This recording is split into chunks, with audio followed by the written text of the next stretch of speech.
Welcome to YouTube channel Divya सागर।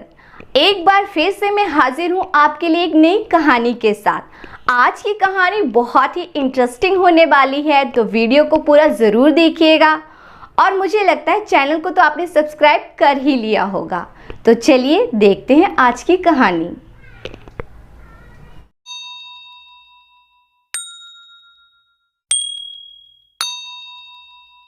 दिवाले के नाम से प्रसिद्ध उस मनोरम घाटी में बसा था राजा विष्णुव्रत का नगर। दिवाले नगर की एक बात बहुत प्रसिद्ध थी कि वहाँ के नागरिक आपस में बड़े प्रेम भाव से मिलजुल कर रहते हैं। लेकिन उन शैतानों की भी कमी नहीं जो चले आते हैं लोगों की शांति में विघ्न डालने के लिए।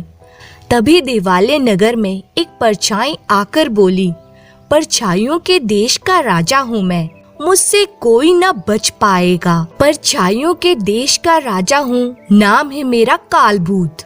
दिवाले के प्रमुख विक्रम बाजार में एक कद्दू वाला कद्दू बेच रहा था और कह रहा था, कद्दू ले लो, कद्दू ले लो, कद्दू ले लो टका सेर। तभी वह कद्दू वाले से बोला, मैं तो मुफ्त लूंगा तेरे कद्दू। तुम कौन हो भाई? और तेरी परछाई भी लूंगा। मेरी परछाई? हैरत से चीख पड़ा वह कद्दू वाला।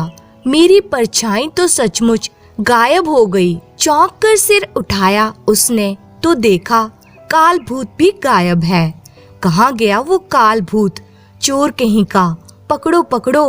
वो चोर काल भूत मेरे सारे कद्दू ले गया और मेरी परछाई भी ले गया। उसके साथ खड़े अन्य व्यक्ति बोले, कद्दू की चोरी तो समझ में आती है, किंतु परछाई की चोरी, ये तो पागल हो गया है क्या? नहीं रे, इसकी परछाई तो सचमुच गायब है। अरे हाँ। राज्य के घोड़ा बाजार में एक आदमी घोड़े बेच रहा था और बोल रहा था, आइए आइए साहेबान, घोड़े हैं सिर्फ मेरे पास, बाकी सब गधे। क्यों रे, बाकी सब गधे कैसे? तुम कौन हो भाई? काल भूत, तेरे घोड़े ले जाने आया हूँ। अरे मेरे घोड़े, और ले जाऊंगा तेरी परछाई भी। हा हा हा हा, आ गई पकड़ में। और घोड़े वाला गला फाड़कर रो पड़ा, हाय मेरे घोड़े, हाय मेरी परछाई, अरे कोई पकड़ो उस काल भूत को। इसी के साथ ही काल भूत वहाँ से गायब हो गया। इन दोनों घटनाओं के बाद राज्य में काल भूत का आतंक फैल गया। काल भूत जिस किसी का भी माल और परछाई लेकर गायब हो जाता है, मुझे तो वो कोई शैतान लगता है। समझ में नहीं आता कि वह हमारी परछाइयाँ चुरा कर अपना कौन सा मकसद पूरा करना चाहता है। फरियाद राजा विष्णुव्रत तक पहुँची, महाराज हमें बचाइए उस शैतान काल भूत से। महाराज, उसका नाम काल भूत है, कहीं वे सचमुच कोई भूत तो नहीं? महाराज बोले, महामंत्री, बड़ी अजीबोगरीब चोरी है ये तो। हमारा नाम विष्णुव्रत है, तो क्या हम भगवान विष्णु हो गए? गुस्ताखी क्षमा हो महाराज। कोष मंत्री बोला, अगर वे भूत होता तो लोगों के कीमती सामानों में उसे क्या रुचि हो सकती है? तभी राजा ने आदेश दिया, सेनापति संकट सिंह, इस मामले की जांच का कार्य हम आपको सौंपते हैं। जो आज्ञा महाराज, मैं शीघ्र ही काल भूत के रहस्य का पता लगा लूंगा। और सभा समाप्त कर दी गई। कुछ सैनिक राज्य के विभिन्न नगरों से वसूल किए गए लगान के विशाल कोष को एकत्रित करके ले जा रहे थे, कहीं काल भूत न आ जाए। तभी हा हा हा हा, उफ, यह क्या है? परछाइयाँ ही परछाइयाँ। एक परछाई बोली, इस राजकोष पर हमारा अधिकार है। खतरा भांपते ही एक सैनिक चीख पड़ा, आक्रमण, ये बचने ना पाए। एक सैनिक के तलवार चली, उस परछाई का तो कुछ न बिगड़ा, किंतु इधर नगर में कद्दू बेचते उस व्यापारी के हो गए दो टुकड़े। पलक झपकते ही वहाँ भीड़ लग गई। सबके दिलो दिमाग में था केवल एक प्रश्न, यह क्या? यह तो मर गया। कल इसकी परछाई चोरी हो गई थी। उधर दूसरे सैनिक का वार भी घातक था। हा हा हा, मूर्ख, कभी परछाई के भी टुकड़े हुए हैं। लेकिन इधर घोड़ा व्यापारी तड़प उठा। ओह, दूसरे सैनिक ने तो कमाल करने की कोशिश की, लेकिन बेचारा क्या जानता था कि वास्ता परछाइयों से पड़ा है। सैनिकों में भगदड़ मच गई। भागो वरना ये परछाइयां हमें मार डालेंगी। उनकी व्यवस्था पर शैतान परछाइयां ठहाका लगाकर हंस पड़ी। भागो, भाग जाओ, हमें तुमसे क्या लेना देना, हम तो तुम्हारी परछाइयां ले जाएंगे। उसके बाद लगान कोष की बैलगाड़ी सहित वे परछाइयां वहां से गायब हो गई। ये सूचना सेनापति संकट सिंह के मस्तिष्क में हलचल मचा देने के लिए काफी थी। क्या परछाइयों ने राजकोष लूट लिया?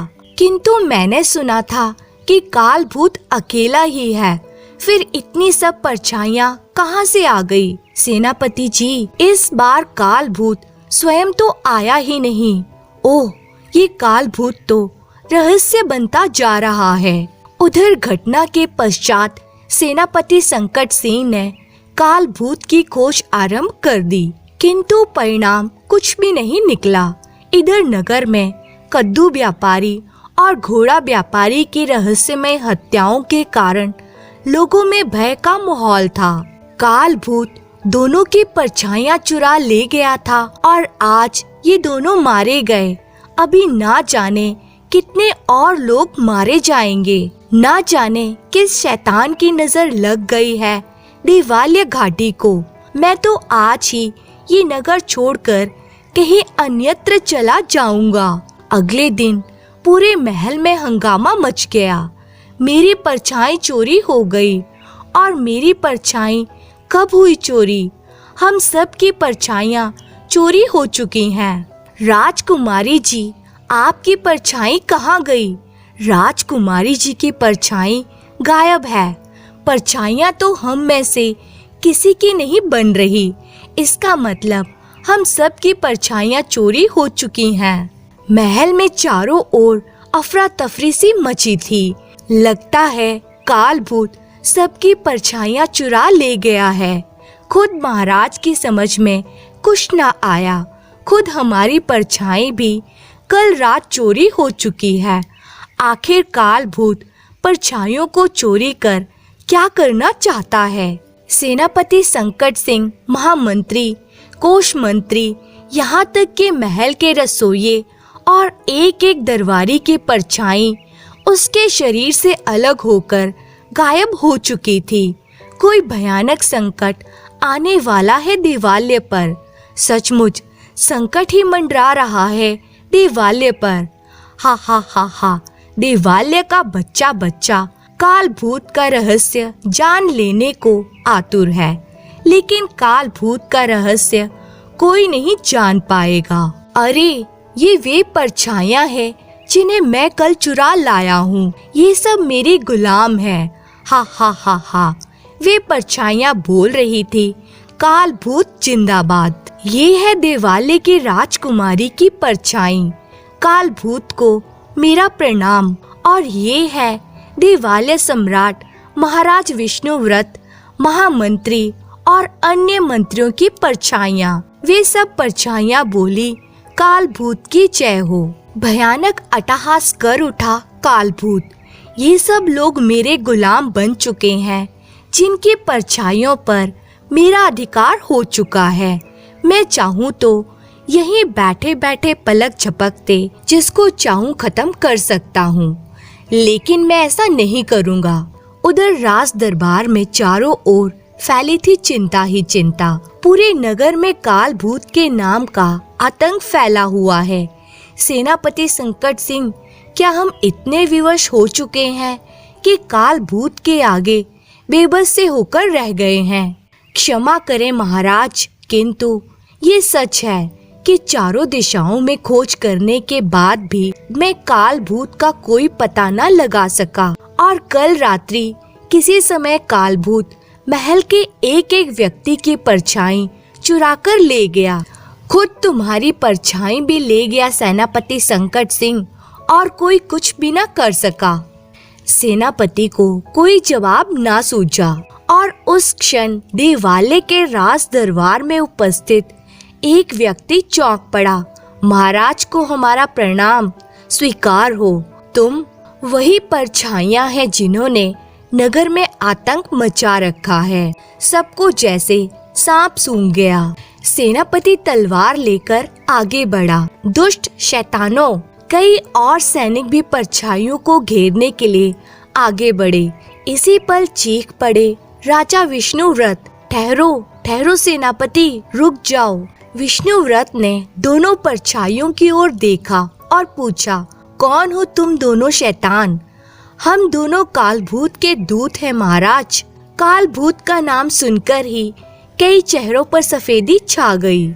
हमें कालभूत ने आपके पास भेजा है। हम उसका एक संदेश आपको देना चाहते हैं महाराज। क्या कहा? कालभूत का संदेश?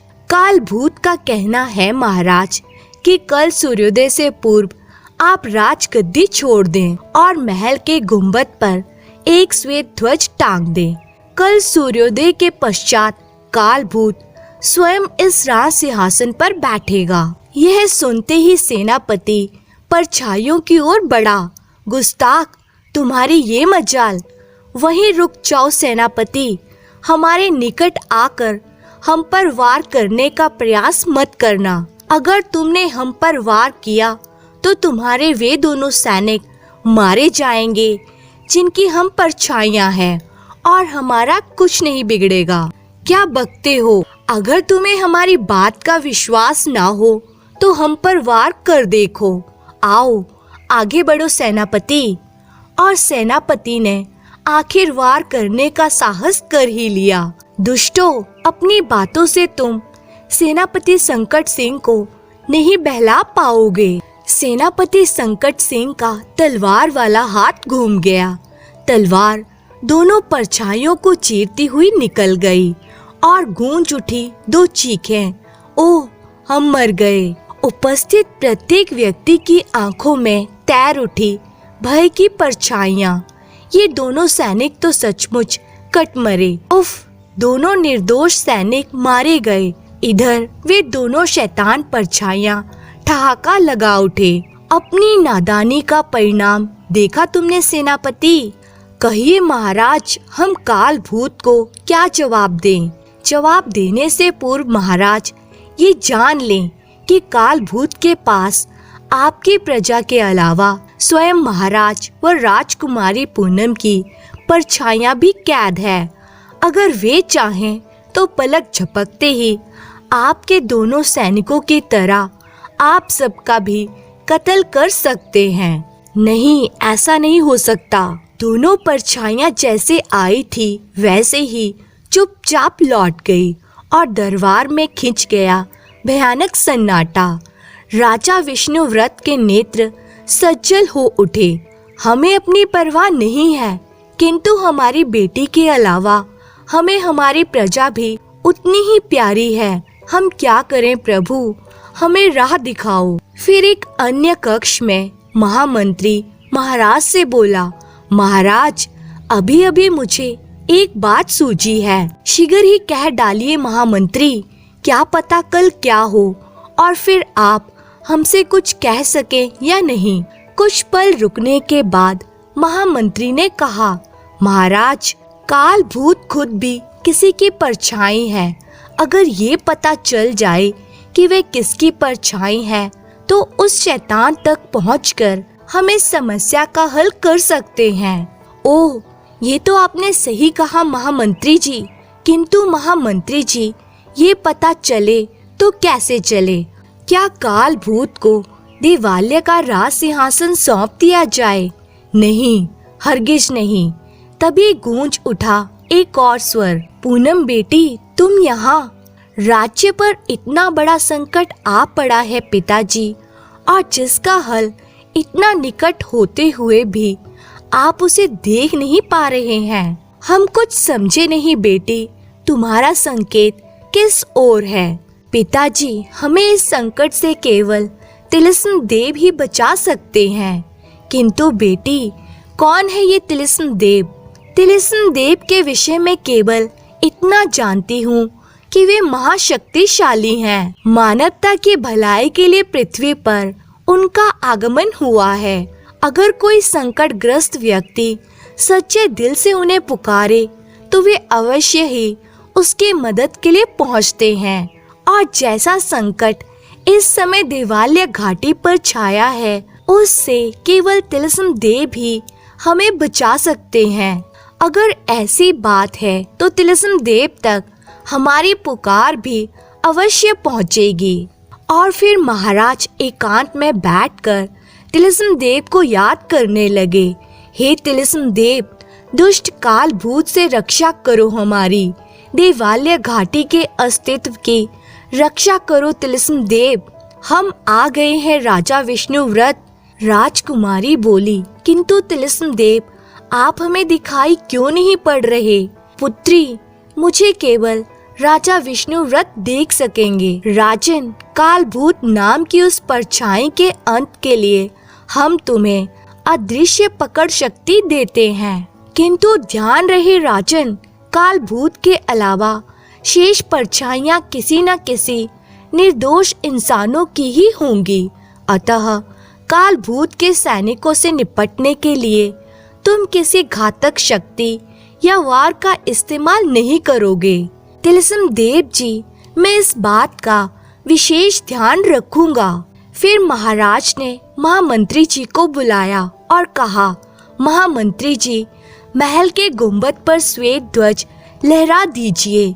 किंतु महाराज, समझने की चेष्टा करें महामंत्री जी, अगर काल भूत को श्वेत ध्वज लहराता हुआ नहीं मिला तो वह ना जाने क्या कर बैठेगा।